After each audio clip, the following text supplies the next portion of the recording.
¿Qué tal? Bienvenidos a una nueva edición de En Directo. Feliz tarde, muchas gracias por acompañarnos, como ya es costumbre, a esta hora en el Canal Capital. Y precisamente a esta hora, cuando son las 5 de la tarde en punto, quiero preguntarle, ¿se siente conforme con su trabajo? ¿Trabaja en lo que quiere o en lo que le tocó? ¿Está esperando que se termine a esta hora su jornada laboral para salir corriendo? Hoy los invitamos a conversar sobre por qué los ciudadanos renuncian a sus empleos. ¿Cuáles son las garantías que las empresas deben tener con sus empleados? ¿Los colombianos están inconformes y frustrados en sus trabajos? ¿Esto cómo influye en la economía de nuestro país? Estas y más dudas las despejaremos junto a expertos. Acompáñenos. Esto es En Directo.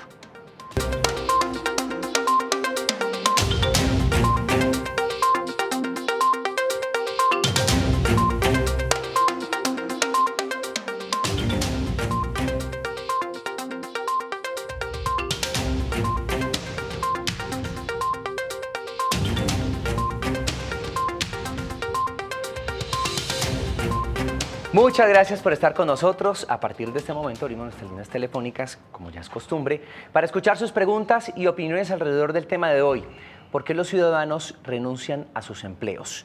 Cuéntenos su experiencia, llámenos al 457-8300, extensión 5225 y 5226 y hagan parte de nuestra conversación. También pueden interactuar con nosotros en redes sociales. Luisa Barberi es nuestra editora digital y está lista para compartir sus comentarios. Luisa, muy buenas tardes, ¿qué tal? ¿Cómo me le va? José, muy buenas tardes a nuestros invitados que nos acompañan en estudio y a ustedes los televidentes que se conectan a esta hora con nosotros en directo para hablar y tratar ese tema tan particular. Una invitación para que me envíen todas sus preguntas, comentarios e inquietudes con la etiqueta En Directo Capital. Recuerden que también nos pueden ver y seguir a través de Periscope y Facebook Live y conexioncapital.co. Así que ya saben, los espero.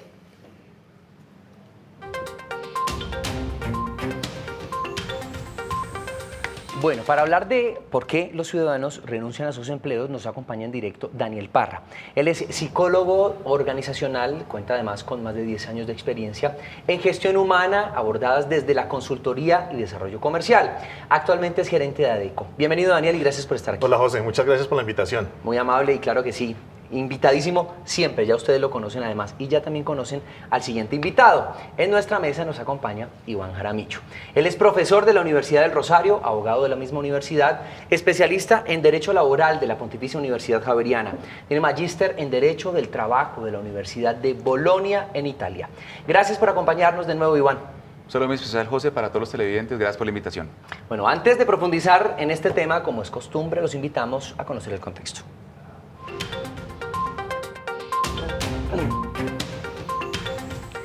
Las cifras de desempleo en el país aumentaron en los últimos meses y actualmente se ubica en 10,3%. Sin embargo, no todos pierden su trabajo por la situación económica del país. Algunos deciden renunciar a sus empleos. Un estudio de la multinacional de recursos humanos ADECO mostró los motivos que llevan a los trabajadores a renunciar. El 22% de la población encuestada dejó su empleo por no tener posibilidades de ascenso dentro de la compañía. En segundo lugar está el haber encontrado una mejor oportunidad laboral. El mal ambiente laboral es otra de las razones de peso por la que el 12% de los empleados renuncian, mientras que el 11% renuncia por tener un mal jefe y un 9% se retiran por la sobrecarga laboral. Importante análisis del mercado laboral de nuestro país que debe darnos luces de qué hacer para mejorar la productividad y además la calidad de vida de los empleados.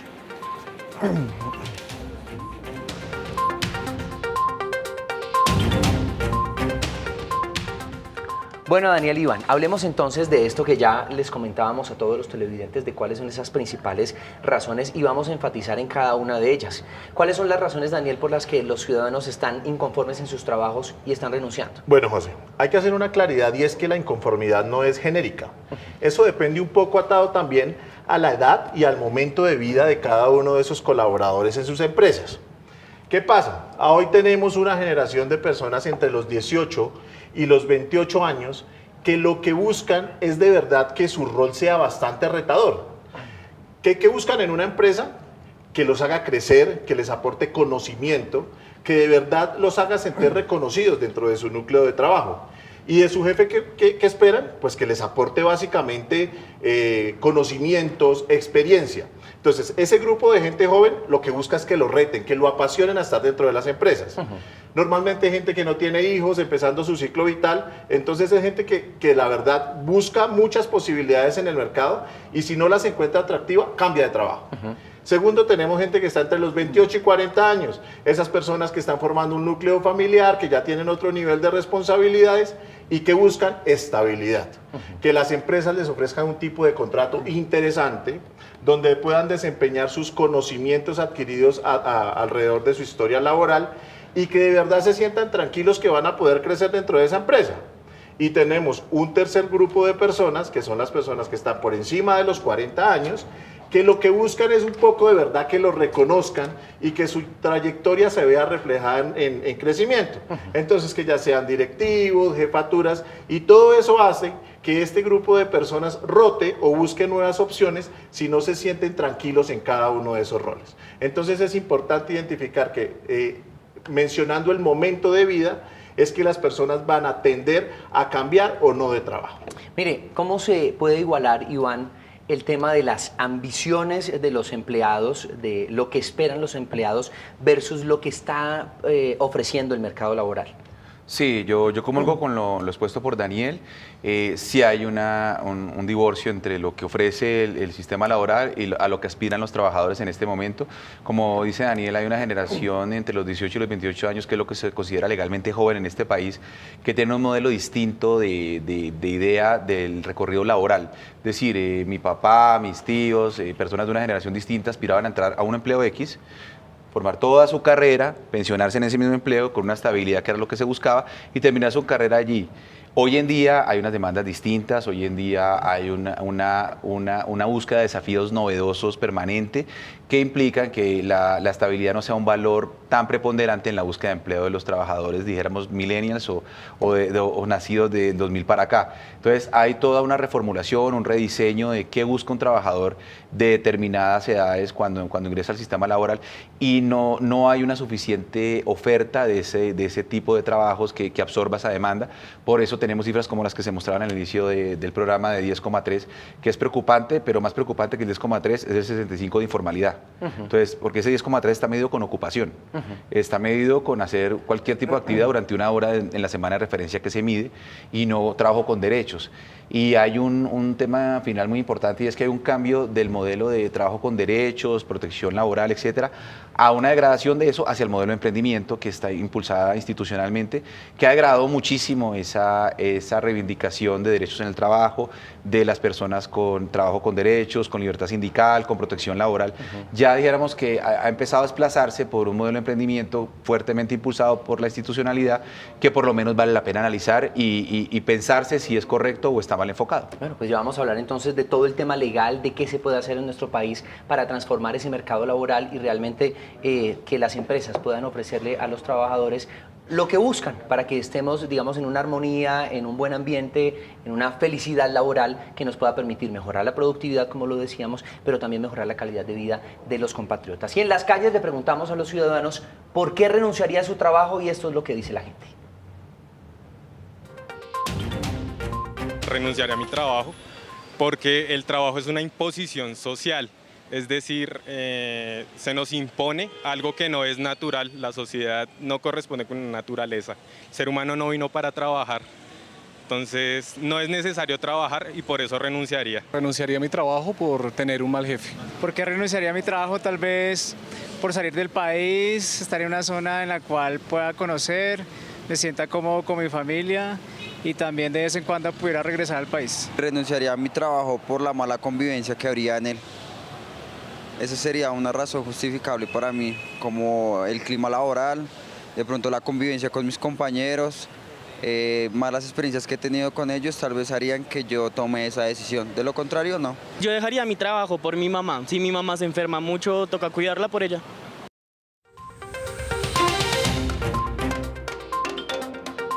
¿Qué opina de lo que dijo nuestros televidentes de por qué dejarían su trabajo? Hay muchos escenarios que ellos han presentado de incluso renuncias indirectas, porque si yo renuncio a mi empleo o a mi trabajo mejor, No porque tengo un motivo personal, quiero cuidar a mi mamá, como decía el último televidente, o tengo una razón de quiero ir a estudiar fuera del país, lo que sea. Eso es un escenario A absolutamente válido y que tiene un efecto jurídico específico que termina la relación de trabajo. Pero otra cosa es lo que dijeron algunos televidentes, de yo renunciaría si me siento presionado, si me están haciendo acoso, si me tienen en unas condiciones que no fueron las que pactamos, etcétera. Se llama renuncia motivado, despido indirecto.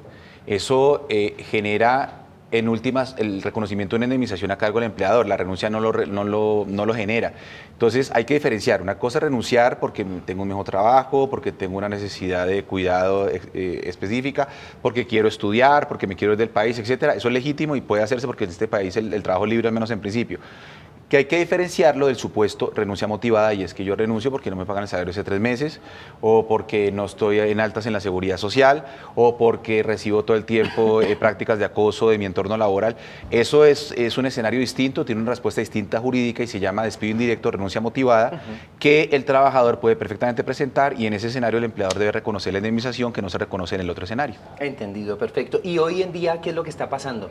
¿Usted cree que las empresas se están llevando precisamente a, entre comillas, lo vamos a cansar para que él sea el que tome la decisión y nosotros tener que asumir esa indemnización? Es una práctica muy consolidada en algunos sectores empresariales de buscar la renuncia a través de ciertas prácticas que hoy en día, si se desarrollan, estamos en el terreno del acoso laboral ya regulado, ya con respuestas legales, que yo aconsejaría no acoger. Yo aconsejaría pues sentarse y negociar civilizadamente con el trabajador la salida, pero no empezar con estas prácticas de no invitarlo a la fiesta de todos los trabajadores, de aislarlo, de ponerlo en el artículo 140, que es una práctica también muy común. 140 es que le pago pero no viene a trabajar. Eso es tremendamente agresivo, porque no lo quiero aquí en la empresa, no lo quiero ver, pero le sigo pagando porque es tal el desespero que tengo por verlo, que prefiero mandarlo a descansar y le pago.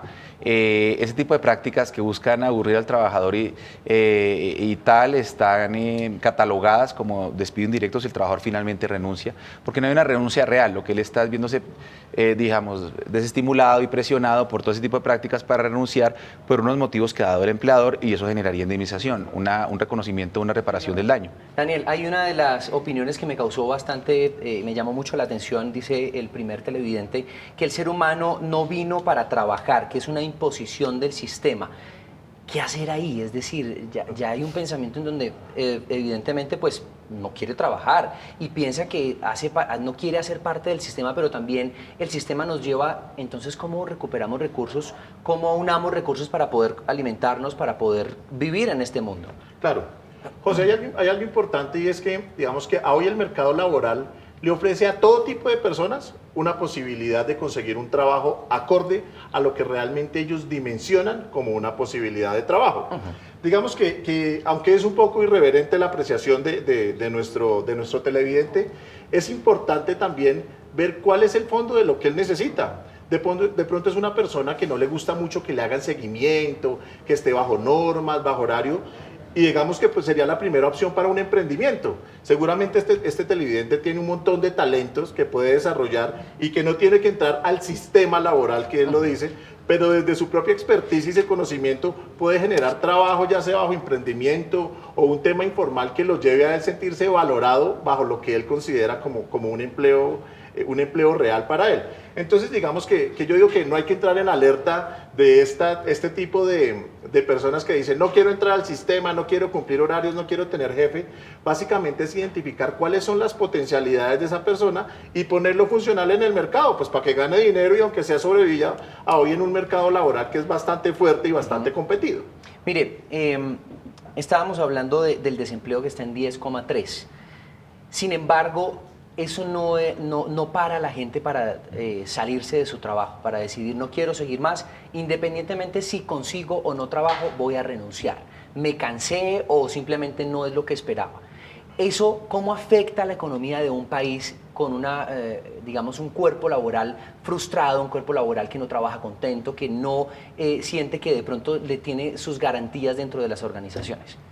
Tiene mucho que ver con lo que hablábamos, que el 10,3% de desempleo, que es efectivamente la cifra oficial del país, mide el nivel de ocupación del país, no mide el nivel de trabajo del país. Es decir, una cosa es yo tener una ocupación X durante una hora en la semana y otra cosa es yo tener un trabajo con derechos, con protección social, con libertad sindical, con acceso a las garantías que tiene cualquier tipo de trabajo que se considere decente en el país.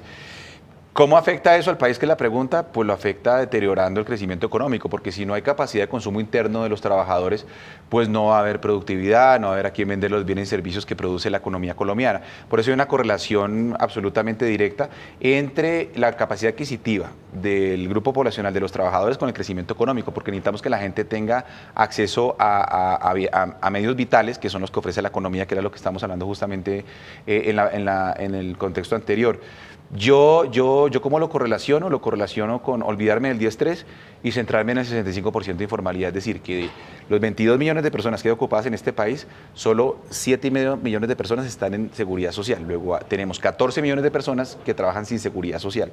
Tenemos un 80% de personas en el sistema laboral colombiano que devengan hasta 2 salarios mínimos. Entonces la capacidad adquisitiva se deteriora y eso nos afecta a todos, porque entonces no tengo a quién venderle las chaquetas que fabrico, la pizza que preparo, el restaurante que está ofreciendo platos muy ricos pero muy costosos para la capacidad adquisitiva del país. Entonces necesitamos que la economía tenga esa posibilidad de que haya capacidad de consumo interno para el país, y es un debate interminable, pero yo lo centraría más que en el desempleo, en la informalidad, que me parece que da un diagnóstico mucho más real y revelador de lo que las tareas que hay que emprender como asignaturas pendientes del sistema laboral colombiano. A esta hora recibimos una llamada de Elías Suárez desde Soacha. Elías, buenas tardes, ¿cómo me le va?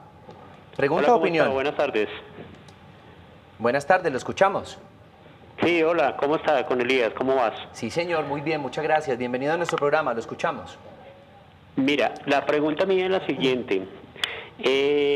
Hoy en día en las empresas habemos muchas personas que tenemos cuestiones de restricciones médicas, muchos enfermos en las empresas, pues debido al estrés, debido a trabajos que hoy en día, por decir alguna persona va a un médico, ya no le dice que es un trabajo, ya no le dice que es una enfermedad laboral, sino que es una enfermedad común, sí. Se cataloga como enfermedad común, y a pesar pues de eso la persona sigue laborando dentro de la compañía. La pregunta mía es un contrato ya prácticamente que lo tiene que tener a uno ahí la empresa, pero la empresa no le está arreglando nada. O sea, la empresa no lo reubica, la empresa lo tiene con un salario mínimo, prácticamente pues el empleado está en condiciones económicas mal, ¿sí? Primero psicológicas por su enfermedad, y segundo, no tiene una reubicación y no hay una valoración de su trabajo anterior, ¿sí?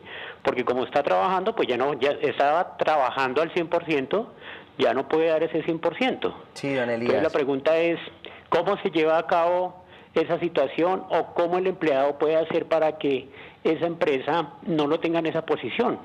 Bueno, tenemos a uno de nuestros asesores, Iván Jaramillo, abogado. Cuéntenos qué podemos hacer. Elías, ¿qué puede hacer en este caso? Sí, entendí que en los supuestos de incapacidad por motivos laborales hay un deber de reubicación que está en la Ley 776 de 2002, muy claro. Las reubicaciones son cargo de igual categoría o superior, ¿no? Esa es la primera regla. La segunda es que una vez un trabajador está en una situación de debilidad manifiesta, como la que manifiesta Elías, pues ese trabajador tiene una protección laboral reforzada. Entonces, la empresa, no solo por el trabajador, sino por un deber social, tiene que hacer una cosa en la empresa, al interior, que se llaman ajustes razonables. ¿Qué son ajustes razonables? Pues si el trabajador, como dice Elías, está trabajando en un 10º piso, tiene que haber un ascensor, tiene que haber una sola azul de parqueo, etcétera. Y esos ajustes razonables lo que hacen es todo un diseño inclusivo para que la persona que tiene una situación de discapacidad pues pueda mantener la posibilidad de seguir en el sistema productivo colombiano. Digamos, todo el esquema está hecho para que esa persona, por el hecho de su diagnóstico, pues no salga del sistema, sino que tenga la posibilidad de, con esos ajustes razonables, mantener la vinculación laboral, y parte incluso de la rehabilitación y de la mejora del tratamiento médico que se esté llevando a cabo tiene mucho que ver con que él se sienta útil y no tenga esa carga psicológica que muestra Elías. Pero lo claro es que la reubicación es un cargo de igual jerarquía o mayor. No se puede depreciar el cargo anterior cuando lo reubico. Y tampoco le puedo bajar el sueldo de ninguna manera. Por eso, de igual categoría en sueldo, en organización, etcétera, o mayor, pero una reubicación para bajar el sueldo pues es justamente salarios, realmente pues es una práctica para incentivar la renuncia al trabajador, aburrirlo, etcétera, que está absolutamente proscrita no solo por la vía del acoso, sino porque ya hay una vía aquí del sistema de salud y seguridad del trabajo que lo va a proteger, y él va a tener derechos reintegros si finalmente lo despiden estando en esa situación de debilidad manifiesta. A esta hora tenemos llamada de Armando Barreto desde Bogotá. Armando, buenas tardes, lo escuchamos. Buenas tardes, ¿cómo está? Gracias por dejarme participar. Sí, señor. Mira, una de las cosas fundamentales por las cuales hoy en día hay la renuncia de los colombianos es la fatiga laboral. Muchas empresas, a personas de edad avanzada como yo, que tengo 58 años, nos fatigan de tal manera que por la necesidad debemos trabajar hasta 12, 16 horas, y es por necesidad laboral. Como ya uno de esa edad no le dan trabajo, entonces las empresas lo explotan a uno de tal manera que ni siquiera los salarios son justos. Y si lo explotan a uno por la misma necesidad debido a la edad. Muchas gracias. Muchas gracias, don Armando. La fatiga laboral a los 58 años, como nos dice él, le ponen una cantidad de cosas adicionales, y como saben que pues como dice, y realmente el mercado laboral es así, no lo van a contratar, pues como dicen popularmente, se aprovechan de su nobleza. Bueno, pues digamos que es una afirmación que es un poco fuerte para generalizarla en el mercado laboral. A hoy las empresas se han ocupado, cuando los empleados llegan a ese ciclo de cierre, porque ya en estas edades están muy cerca de su pensión, de verdad empiezan las empresas a preocuparse porque ellos se sientan valiosos dentro de sus roles. Hay algo importante, y es que uno no puede hacer lo que hace a los 25 años de pronto físicamente, no lo puede hacer a los 55. Y eso hace que la empresa tome algunas decisiones de cambios de roles, o de cambio de funciones dentro de su trabajo. Pero mi recomendación puntualmente para estos colaboradores que están viviendo ya ciclos finales dentro de su rol como empleados, es de verdad que aprovechen el máximo y que valoren, porque como usted mismo lo dijo, es difícil llegar a ese tipo de edades empleados dentro de nuestro mercado laboral. Entonces identifiquen sus potencialidades, sáquelas a relucir dentro de esos roles y de verdad siéntase valioso, porque si la empresa lo tiene ahí, no solo es porque tenga un fuero reforzado o porque sea obligatorio tenerlo, sino que de verdad porque cuenta integralmente con su apoyo, con su experiencia o con todo lo que vivió dentro de la organización. Entonces, digamos que hay un consejo básico, y es: no lo mire desde el punto de vista negativo, sino empiece a sentirse funcional y a ver que desde su experiencia puede aportar muchísimo, no solo a la empresa, sino a todos esos jóvenes que vienen en el camino en proceso de aprendizaje. A esta hora queremos interactuar con ustedes en nuestras redes sociales. Luisa Barberi, usted tiene preguntas y opiniones.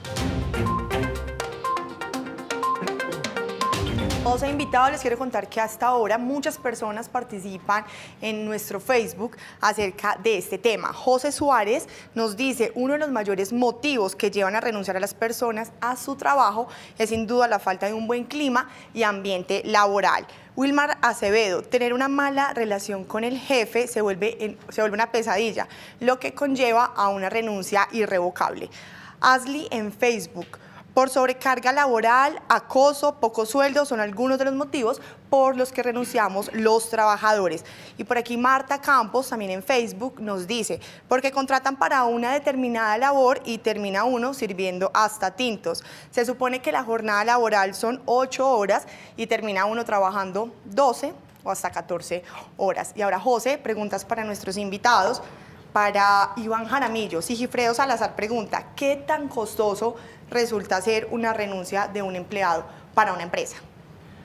Si la renuncia no es motivada, sino que es libre porque el trabajador, como digo, quiere tener una situación de salud, quiere irse del país, etcétera, simplemente se paga la liquidación y no hay lugar de indemnización. Entonces no tendría costo por esa vía.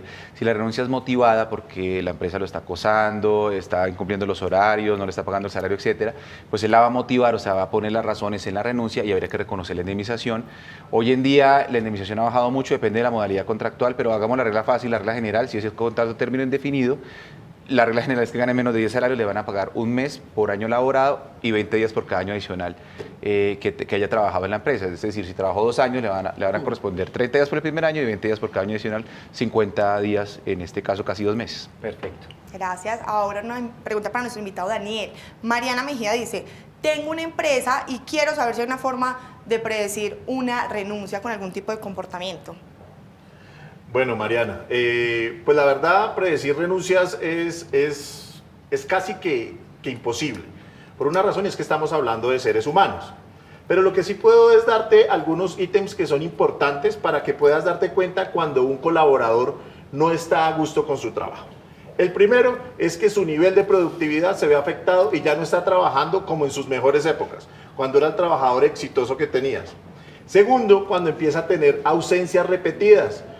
Puede ser que está buscando otras oportunidades laborales, que se está presentando entrevistas. Y tres, cuando esa persona expresa no sentirse a gusto con sus compañeros o con sus jefes. Son como tres factores que deben ser una alerta para ti y que deben llevarte a identificar que ese colaborador no está a gusto en el rol que está desempeñando. Mi principal consejo es que te sientes y que de la manera más concreta y clara le preguntes qué está pasando para saber si él ya tiene aspiraciones a muy corto plazo dentro del equipo de trabajo, o si definitivamente tú como jefe puedes hacer algo bien importante para cambiar esas condiciones y de nuevo tener el trabajador o el colaborador que esté a su máximo nivel de productividad y tranquilo con el clima que tienes dentro de tu empresa. Muy buenos tips para los empleadores, porque también es importante identificar, bueno, con qué contamos y cómo está nuestro equipo para poder mejorar la productividad. Marta Herrera desde Bogotá. Marta, buenas tardes. Pregunta, opinión. La escuchamos, doña Marta. Muy buenas tardes. Gracias por dejarme participar y quiero felicitarlos por tan excelente programa. Muchas gracias. En primer lugar, hay empresas que antes de contratarlo a uno, cuando está haciendo uno el proceso de selección, le hacen firmar una carta de renuncia antes de ya empezar a trabajar. No sé qué tan legal sea esto, o sea, ya no tiene uno derecho ni siquiera a renunciar porque cualquier cosa que pasa, de una vez hacen efectiva esa carta. Muy Marta, amable, muchas gracias. Iván, ¿eso es cierto? ¿Es legal? La renuncia tiene que ser libre y espontánea. Si es como lo está diciendo doña Marta y hay un vicio del consentimiento, o sea, uno logra probar luego que hubo error, fuerza o dolo, yo creo que es una renuncia contaminada que seguramente va a tener problemas luego en la validez jurídica de esa teórica decisión del trabajador libre y voluntaria, y seguramente es un tema que va a llegar a un juez para que sea resuelto. Pero ligado a lo que dice doña Marta, es importante también advertir que algunas empresas lo que hacen es contratar a la gente a término fijo y desde el inicio se firma el preaviso, que es la forma como se termina el contrato para eludir la indemnización. Legalmente no es que esté tan antijurídica esa práctica, pero yo creo, salvo mejor opinión de Daniel, yo creo que no es conveniente organizacionalmente, yo creo que eso genera poca aprensión, poca identidad con la... Diciendo... Por supuesto, entonces que esto es más para Daniel, yo creo que hay menos identificación del trabajador con lo que está haciendo, menos identidad con la empresa, el porcentaje de retención va a ser muy bajo con ese tipo de prácticas, que en lo jurídico yo las encuentro cuestionables, no antijurídicas, pero al menos para repensarlas. La práctica que señala doña Marta sí es claramente antijurídica, porque la expresión de voluntad no es libre, que es lo que quiere la ley de la renuncia. Aquí está contaminada. Estoy de acuerdo con Iván y muchas gracias por las anotaciones. Aquí pasa algo y es que todos los empleadores siempre quieren pelear por retención, tener el mejor talento, contar con los mejores colaboradores. Pero pues esos colaboradores saben que conocen el mercado, lo que buscan y se vuelven exigentes es, de verdad, empleador, ofréceme algo que me dé algo de tranquilidad y que me permita crecer dentro del modelo de tu empresa para poderte aportar lo máximo que soy como colaborador. Entonces, cuando en un proceso de contratación de entrada, lo que la empresa hace a generar es un montón de inseguridades a tus colaboradores de los equipos de trabajo, pues sencillamente va a hacer que él también dude y que de entrada no te ofrezca lo mejor que tiene como empleado y ya en el primer encuentro, que debería ser lo más romántico entre empleador y empleado, ya empiezan a haber un montón de dudas que no dejan tranquilo ni a la parte 1 ni a la parte 2 y eso es complicado. Se vuelve la empresa prácticamente un escampadero. Exacto. A esta hora vamos con Luisa Barberi porque tiene un importante dato sobre el tema de hoy. Luisa, ¿de qué se trata? Claro que sí, José, un dato a propósito de este tema, y es, según una encuesta realizada en Colombia por la firma Plurum, solo el 3,4 de cada 10 trabajadores se sienten a gusto con su salario y solo el 1,9 no siente estrés laboral.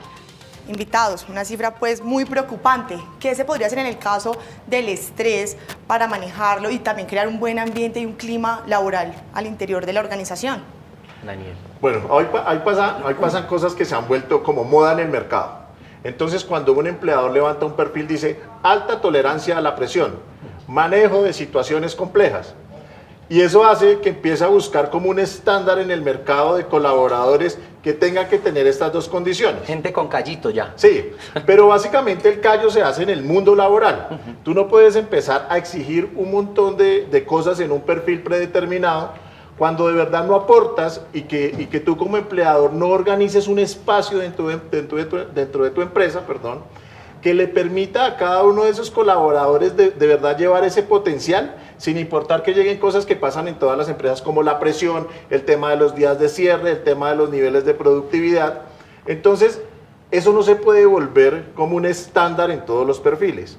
La invitación a los empleados es: cree ese espacio donde sus colaboradores se puedan enfrentar a niveles de presión y a niveles de productividad muy altos, pero con coherencia dentro de los líderes de la organización y ofreciéndoles espacio de desarrollo y crecimiento que los pueda enfrentar a esos niveles de presión, pero que de verdad los haga sentirse útiles y valiosos para que sean colaboradores de éxito y que no entren en el rol de sentirse perdedores, de no sentirse reconocidos, porque en ese momento el clima de la empresa y la productividad se vería totalmente afectada. A esta hora tenemos llamada desde el Valle del Cauca y en Palmira está Víctor Bonilla. Víctor, muchas gracias por llamarnos. Pregunta, opinión. Muy buenas tardes. Quisiera preguntarles si cuando un punto o puntos de la Convención Colectiva de Trabajo no se cumplen, ¿qué se debe hacer? Y cuando una junta directiva de un sindicato no cumple con lo que se ha elegido, por las personas que han elegido, ¿qué se debe hacer? Si se puede revocar. Gracias, muy amables. Perfecto, don Víctor, muchas gracias. ¿Qué le podemos contestar, Iván? Sí, a don Víctor, un punto de la Convención Colectiva de Trabajo es parte del esquema de regulación al interior de cada organización de lo que haya pactado con su sindicato. Para que los televidentes tengan algo de contexto, una convención es el acuerdo entre el sindicato y la empresa de las condiciones de trabajo que van a regir el trabajo en esa empresa. Es decir, es otro código laboral superior a ese código para dar mejores condiciones. Si no se cumple uno de los puntos pactados en la Convención Colectiva de Trabajo, es igual a no cumplir la ley, equivale perfectamente a una reclamación judicial para hacer efectivo ese derecho y se puede ir ante un juez para que se haga efectiva el reconocimiento del derecho. Y la otra parte de la pregunta, no la entendí muy bien, pero era si en la Junta Directiva hay algunas disfuncionalidades, hay incumplimientos del mandato. Pues las cosas en derecho se hacen como se hacen. La Junta Directiva es elegida por la Asamblea del Sindicato y ellos son mandantes del sindicato. Luego, primero va a haber una nueva oportunidad en las elecciones cuando vence el periodo estatutario y segundo, pues puede evaluarse fórmulas de revocar ese mandato que son legalmente admisibles. Bueno, y para todos esos ciudadanos que están buscando una oportunidad laboral, hoy abrimos un espacio en directo para una de las secciones más queridas por todos los colombianos y es Trabajo Si Hay, que hace nuestro compañero Carlos Grosso. ¿Qué ofertas laborales nos trae a esta hora, Carlos? Buenas tardes.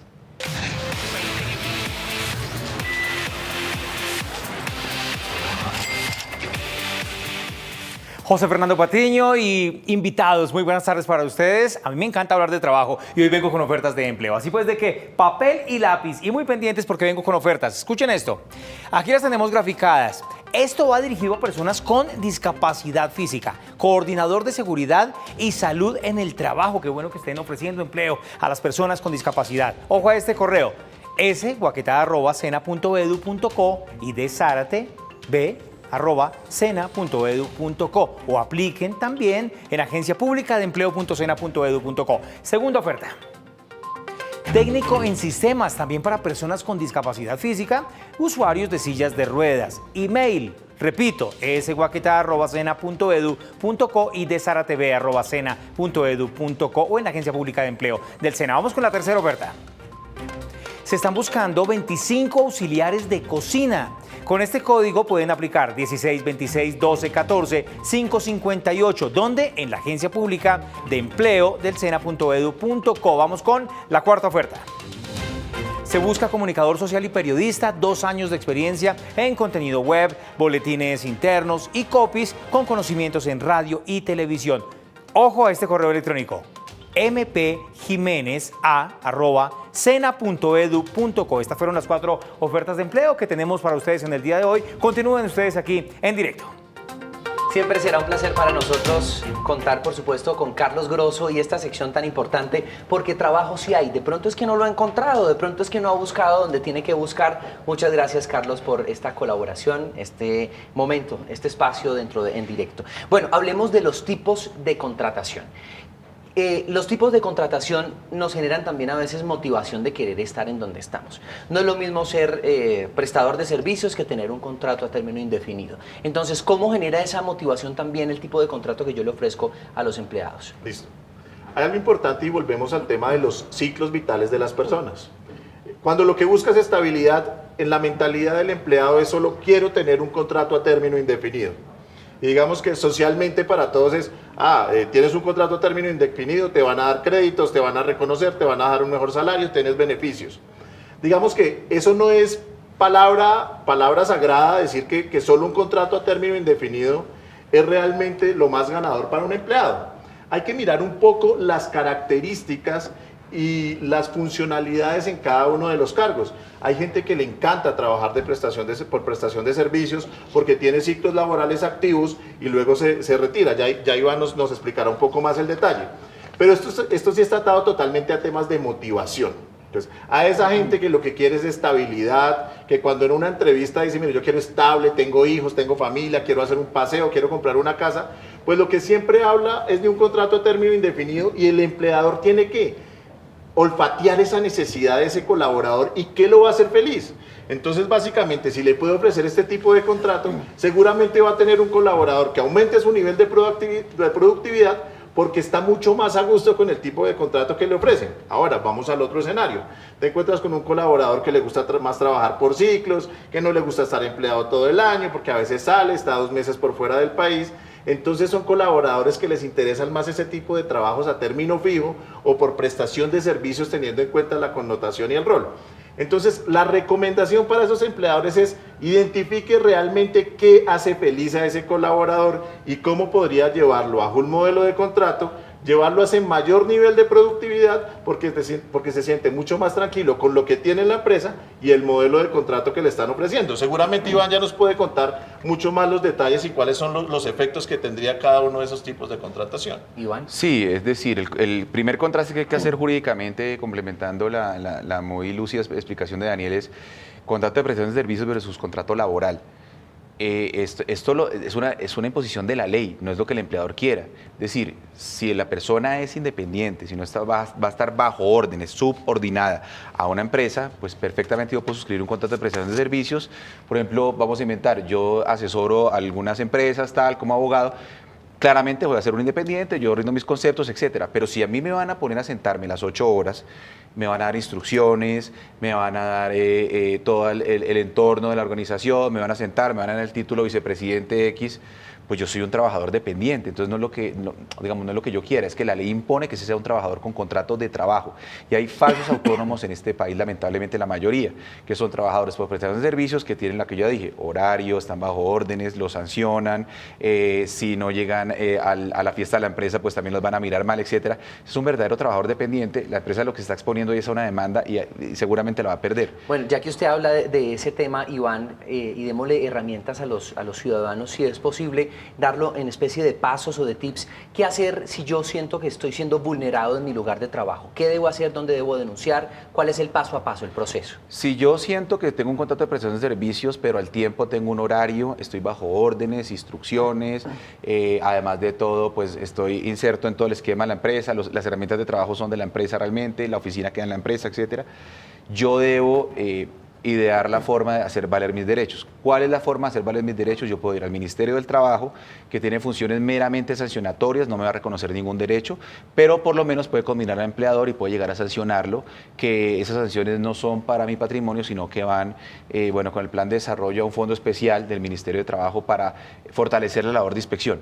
Pero si yo lo que quiero es que me reparen los derechos, que me reconozcan la cesantía, la prima, los intereses, las vacaciones que no me reconocieron por no ser considerado trabajador dependiente, el trabajador debe ir con un abogado ante un juez del trabajo e instalar una reclamación judicial para que sea el juez el que reconozca esos derechos y reconozca que ese sea un verdadero trabajador dependiente. Lo que quiero que le quede muy claro a los televidentes es que el autónomo es autónomo y si es falso autónomo tiene la posibilidad de reclamar sus derechos. No estoy invitando a que todo el mundo demande ni nada de eso, pero sí que sean conscientes que tienen unos derechos derivados de ser un trabajador bajo órdenes de un empleador. Es que esto es una ¿cómo ecuación. Que no está invitando? Claro que sí. Si Sí, tiene bueno, problemas sí. hay que hacerlo, hay que hacer valer los derechos Claro, y por eso está dentro de las claro. leyes. Si usted Cierto, es un cierto. hombre de leyes, hay que hacerlo. Eso Sí, sí. ¿Sabe que a veces no me aumenta parece... la conflictividad, es lo que no quiere. Sí, entiendo. Pero ¿sabe qué me parece a veces triste? Y me perdona usted que es abogado. Uno siempre tiene que pagarle a un abogado y el abogado se termina llevando el sudor de su frente después de demandar, se termina llevando una cantidad de dinero. ¿Eso cómo también hacerlo para no tener que pasar por un abogado? ¿O necesariamente tengo que tener un abogado para eso? Si la reclamación es a través de la vía de la tutela, no se necesita abogado. Si es a través de una reclamación laboral ante un juez laboral, se necesita abogado. Si la persona no tiene medios para hacer la reclamación porque pues, no tiene un ingreso suficiente para pagar a un abogado, si está en unos niveles de ingresos determinados, puede acudir ante un consultorio jurídico de una universidad y puede reclamar. Lo que yo digo es no congestionar el aparato judicial cuando uno no tiene razón y uno lo sabe internamente, pero de terco va y congestiona el aparato judicial reclamando cosas a las que no tiene derecho. Entonces si primero uno sí lo asesorarse. tiene, exactamente, y ver la viabilidad, las posibilidades de éxito de la demanda, la conveniencia en costo-beneficio, porque como dice José, pues como dices, hay que pagarle a un abogado finalmente, entonces el beneficio va a ser mayor al costo y bajo esa lógica, pues yo me animo a presentar la reclamación para no frustrar a los televidentes que presenten demandas que finalmente no van a llegar a buen puerto. La idea es que pues no se puede asegurar que va a llegar a buen puerto, pero que tenga posibilidades altas en materia de costo-beneficio en esa relación. A esta hora tenemos una llamada desde Bogotá, Soterino Sánchez. Don Soterino, buenas tardes. Gracias por llamarnos. ¿Don Soterino está por ahí? Bueno, vamos a intentar retomar la comunicación con Soterino si es posible, si quiere volvernos a llamar para poder despejar sus dudas. Bueno, entonces hablemos de cómo generar entonces motivación dentro de las empresas para que el clima laboral esté bien, para que la gente no esté pensando en renunciar, para que mejoremos la productividad, pero a la vez también la empresa tenga esa correlación con el empleado y le pueda dar esos beneficios que tanto está buscando. Muy bien, José. Las empresas han entrado en un tema de conciencia y es que la motivación, no a todos nos motiva lo mismo. Y eso es lo más importante. A hoy la motivación de sus empleados debe ser como una carta. Dependiendo el tema y el momento de vida de sus empleados, usted debe ofrecerles cosas que estén relacionadas con esa motivación. ¿Qué quiere decir con eso?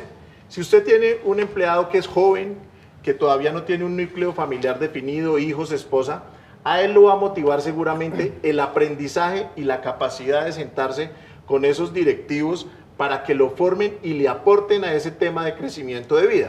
Muchas veces uno cree que la motivación cuesta y dentro de las empresas no todo cuesta. Sentar a una persona de esas que quiera aprender con un vicepresidente, con el mismo presidente de la empresa, le genera un montón de expectativas y un montón de alegrías. Entonces, básicamente, esa motivación debes mirarla a la carta. Totalmente diferente si tienes a alguien que necesite la prepagada para sus hijos porque tiene un núcleo familiar ya conformado y quiere hacer extensivos esos beneficios a su familia, generar espacios de esparcimiento con sus hijos, con su esposa. Entonces, la invitación a todos esos empleadores es que no miren esto como un estándar. La motivación y la tranquilidad para que sus buenos empleados estén dentro de su equipo de trabajo debe ser vista como una carta de ofrecimientos, donde su colaborador uno necesita cierto tipo de reconocimientos totalmente diferentes a que puede necesitar el colaborador 2, así desempeñen el mismo cargo dentro de la organización. Entonces apalánquense en las áreas de gestión humana, identifiquen cuáles son las verdaderas necesidades de sus colaboradores para hacerlos felices dentro de su sitio de trabajo. Bueno, a esta hora vamos a conectarnos con ustedes en las redes sociales. Luisa.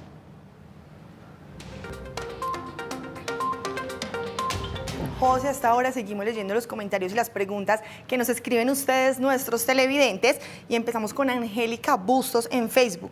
Se renuncia por varios motivos: por recarga laboral, porque no hay ascenso, reconocimiento de las labores que se hacen adicional o simplemente porque resulta una mejor oferta laboral.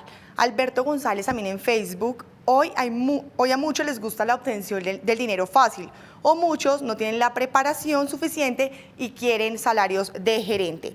Stephanie Muñoz, ¿se aburre al empleado para que pida renuncia, ya que el empleado ha cumplido 10 años trabajando en la misma empresa? Claudia Reina, en ocasiones se renuncia no por temas relacionados directamente con el trabajo, sino por el deseo de seguir creciendo laboralmente y buscar otras experiencias y opciones. Y para finalizar, María Benjumea, la inmadurez es una causa importante de las renuncias. Personas que no se les puede hacer alguna crítica constructiva y que todos se lo toman de manera personal. Ahora, José, 2 preguntas para nuestros invitados que nos acompañan el día de hoy.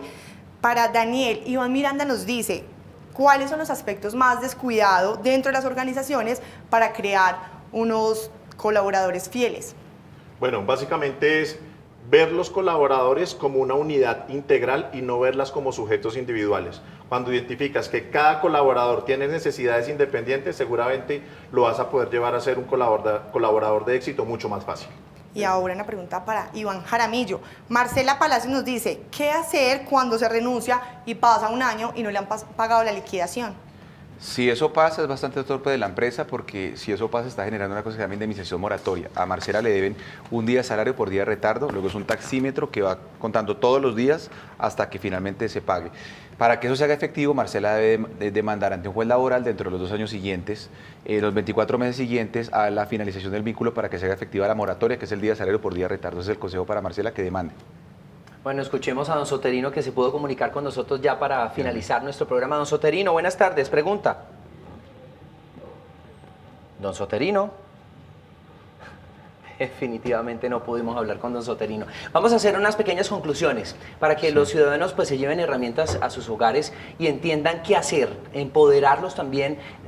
Usted decía algo muy clave y es pues ser agradecido que tenemos trabajo, pero también por parte de los empleadores tener una responsabilidad social con quienes están en nuestra organización para así poder crecer juntos. No es solamente lo que se hablaba siempre, que muchas organizaciones es solamente la acumulación de capital, pero no le generamos beneficio a nuestros empleados y eso pues no puede ser, porque entonces no crecemos y la compañía no va a crecer. Sus recomendaciones y conclusiones finales, Iván. Mi recomendación es la renuncia no es la única salida. Si yo estoy siendo sometido a vejámenes, a gritos, a estrategias para que yo renuncie, pues hay otras alternativas. Los televidentes están habilitados en las empresas. Hay una cosa que se llama el Comité de Convivencia Laboral, al que pueden acudir para llevar a través de una denuncia, una querella, un conocimiento de la situación que está presentando y que al interior del Comité de Convivencia, que está formado por trabajadores y representantes del empleador, se solucione por la vía de la concertación. Entonces, no necesariamente renunciar es la única salida. Realmente la renuncia yo creo que es la última ratio, la última salida posible.